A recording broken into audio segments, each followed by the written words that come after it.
പ്രധാനമന്ത്രി നരേന്ദ്രമോദി അസമിൽ 5450 കോടി രൂപയുടെ വികസന പദ്ധതികൾ പ്രധാനമന്ത്രി ഉദ്ഘാടനം ചെയ്യും. ദിബ്രുഗഡിലെ മൊറാൻ ബൈപ്പാസിലെ എമർജൻസി ലാൻഡിംഗ് എയർ സ്ട്രിപ്പ് പ്രധാനമന്ത്രി ഉദ്ഘാടനം ചെയ്യും. ജിഷ്ണു ചേരുന്നുണ്ട്. Jishnu, very good morning. ഇന്ന് പ്രധാനമന്ത്രി അസമിലെത്തുമ്പോൾ എന്തൊക്കെ ആശകളാണ് അസമിനുള്ളത്? ഒപ്പം എന്തൊക്കെ വികസന പദ്ധതികൾക്കാകും നരേന്ദ്രമോദി അവിടെ തുടക്കം കുറിക്കുക? ജിഷ്ണു.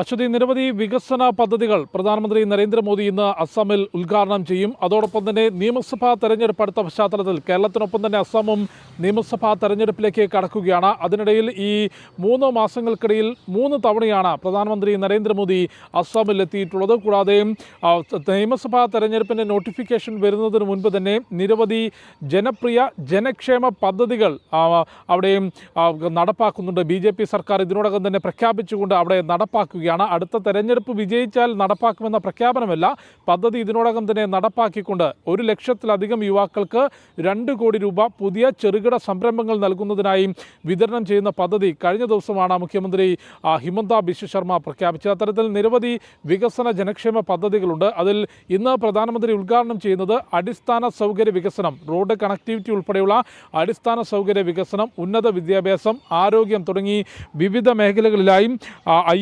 5450 കോടി രൂപയുടെ പദ്ധതികൾക്കാണ് പ്രധാനമന്ത്രി നരേന്ദ്രമോദി തുടക്കം കുറിക്കുന്നത്. കൂടാതെ മറ്റൊരു പ്രധാനപ്പെട്ട കാര്യം ദിബ്രുഗഡിലെ എമർജൻസി ലാൻഡിങ്ങിന് ഉതകുന്ന എയർ സ്ട്രിപ്പ് ഇന്ന് പ്രധാനമന്ത്രി നരേന്ദ്രമോദി ഉദ്ഘാടനം ചെയ്യും. ഈ എയർ സ്ട്രിപ്പ് സിവിൽ ആവശ്യങ്ങൾക്കും സൈനിക ആവശ്യങ്ങൾക്കും ഒരുപോലെ ഉപയോഗിക്കാവുന്ന തരത്തിൽ, അതായത് രാജ്യത്തിൻ്റെ സുരക്ഷയും ഒപ്പം അത്യാവശ്യം സിവിൽ ഉപയോഗത്തിനും സാധ്യമാകുന്ന തരത്തിലാണ് എയർ സ്ട്രിപ്പ് തയ്യാറാക്കിയിട്ടുള്ളത്. ആ എയർ സ്ട്രിപ്പ് പ്രധാനമന്ത്രി നരേന്ദ്രമോദി ഉദ്ഘാടനം ചെയ്യും. അവിടെ ആ ഉദ്ഘാടന വേളയിൽ യുദ്ധവിമാനങ്ങൾ ഉൾപ്പെടെ ആ എയർ സ്ട്രിപ്പിൽ ഇന്ന് ഇറങ്ങും എന്നുള്ളതാണ് പ്രതിരോധ മന്ത്രാലയം വ്യക്തമാക്കിയിട്ടുള്ളത്. അത്തരത്തിൽ നിർണായകമായ സന്ദർശനമാണ് പ്രധാനമന്ത്രി നരേന്ദ്രമോദി ഇന്ന് അസമിൽ നടത്തുന്നത്.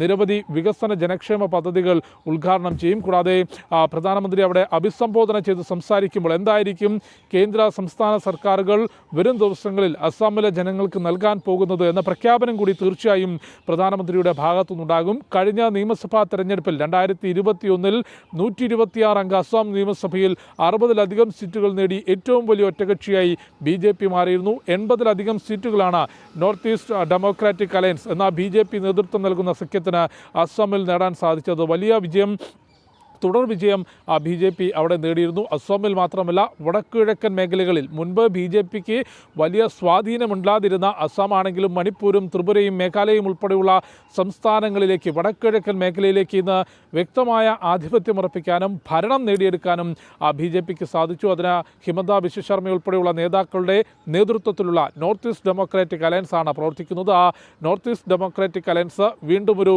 നിയമസഭാ തെരഞ്ഞെടുപ്പിനെ, അസം നിയമസഭാ തെരഞ്ഞെടുപ്പിനെ നേരിടാൻ പോവുകയാണ്. അതിനിടയിലാണ് പ്രധാനമന്ത്രി നരേന്ദ്രമോദി വീണ്ടും അസമിന്റെ മണ്ണിലെത്തുന്നത്. നിരവധി വികസന പദ്ധതികൾ ദിബ്രുഗഡിലെ പ്രധാനമന്ത്രി അസമിലാണ്.